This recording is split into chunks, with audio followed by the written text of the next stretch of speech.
Good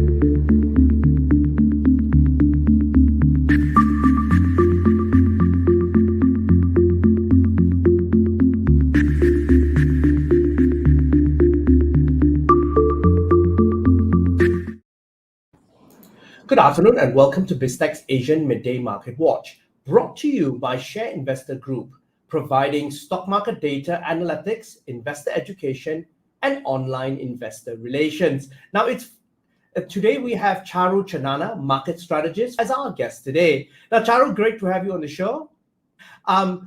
Before we get your insights, let's take a look and see how crypto markets are performing and also regional stock markets. Bitcoin is at 21,279.5. It's down 0.91%.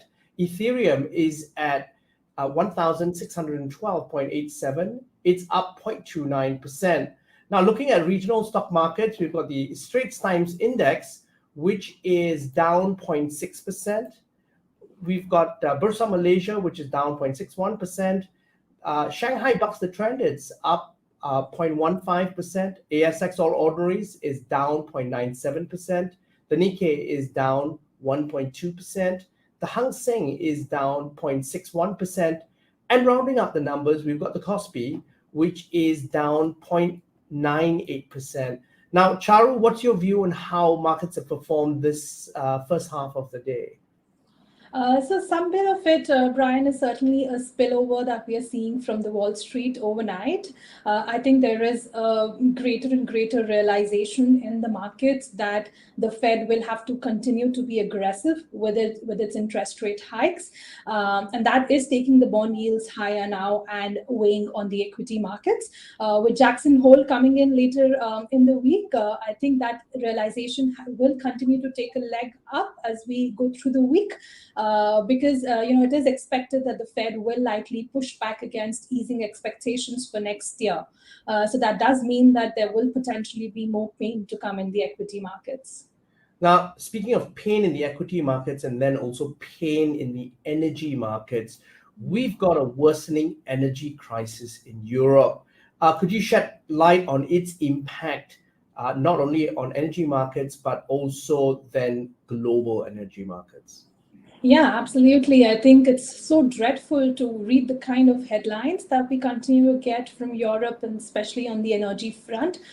So we've had this now latest scare from Russia on its gas supplies. The pipeline Nord Stream is going to undergo maintenance again for 3 days from next week. And what that means is that we don't know whether the production will come back up. So right now it's operating at 20% of its capacity. It could go down to 0%. There's also some hope it could go up to 30%. But what I'm trying to say is there will likely be a lot more concern and volatility regarding this.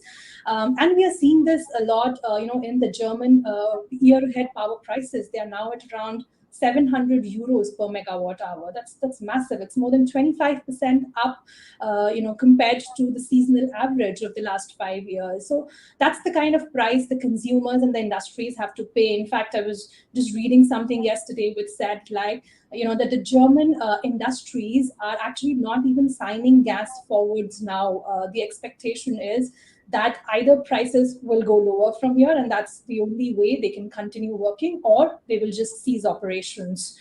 So the impact is really very broad-based. Of course, it hurts consumers' pocket, it hurts industries. Manufacturing will likely slow down. And as you just hinted, there is also a concern that this could spill over globally. Asia is also not going to be spared, given that China, Japan, South Korea are the biggest importers of LNG in the region. There is a possibility that all of these LNG supplies could get diverted to Europe, where the pricing is much better. So we are likely to see a tough winter in Asia as well this year. Now, Charu, moving from the energy crisis in Europe, as you alluded to, China is one of the countries which is a large importer and has also now hinted that they're going to have issues this winter in terms of energy.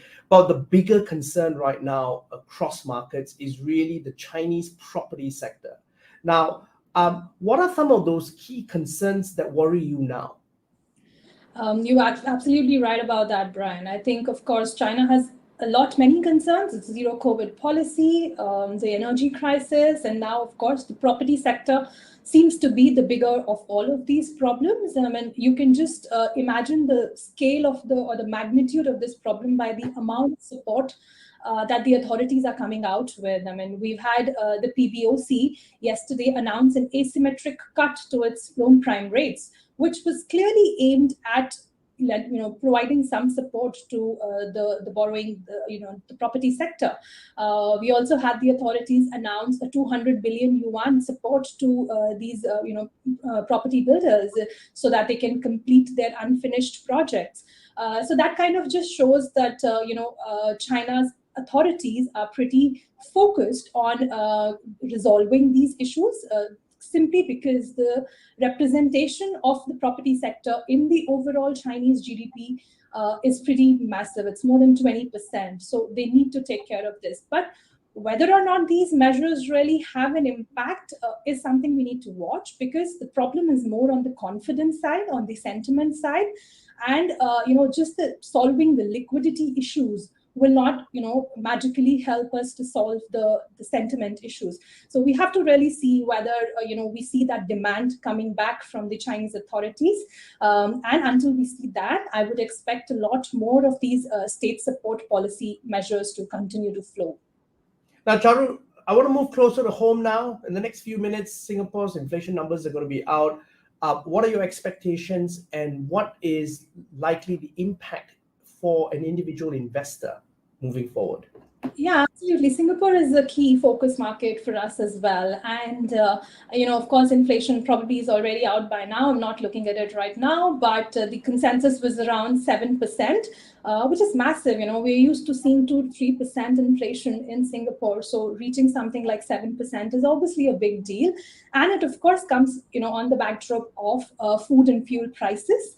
But not just that, I mean, the economy has been reopening. The region has been easing its travel policy, the border measures. And so obviously there is a lot more demand side inflation as well.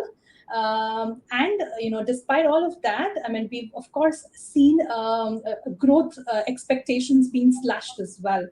So we are in this tough macroeconomic environment. I do expect the monetary authority to kind of press ahead with some more tightening later in the year. Because, of course, inflation is biting the consumers. We can feel that in our rentals, we can feel that in our transportation costs. So that's something which will remain top of mind for the Singapore authorities.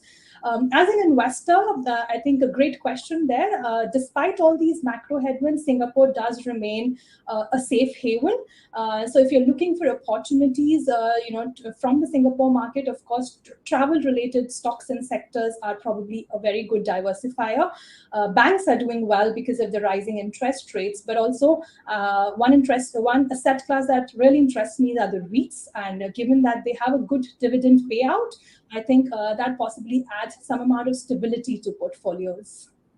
Now, Charu, as always, thank you very much for taking your time to come on the show. It was a pleasure, Brian. Thank you for having me. Now, we've been speaking to Charu Chanana, market strategist from Saxo Markets Singapore, on Biztech's Asian Midday Market Watch. Now, specifically for our audience in Singapore, Invest Fair by ShareInvestor is happening physically at Suntec Convention Centre, Hall 404, this Saturday, August the 27th from 10 a.m. It's free to attend and features a power pack program of 18 investment experts. Sign up today at investfair2022.com. I'm Brian Fernandez. This video and podcast will be on our website, www.biztech.asia, as well as our syndication partners, TV and radio stations, and websites. Thanks for tuning in.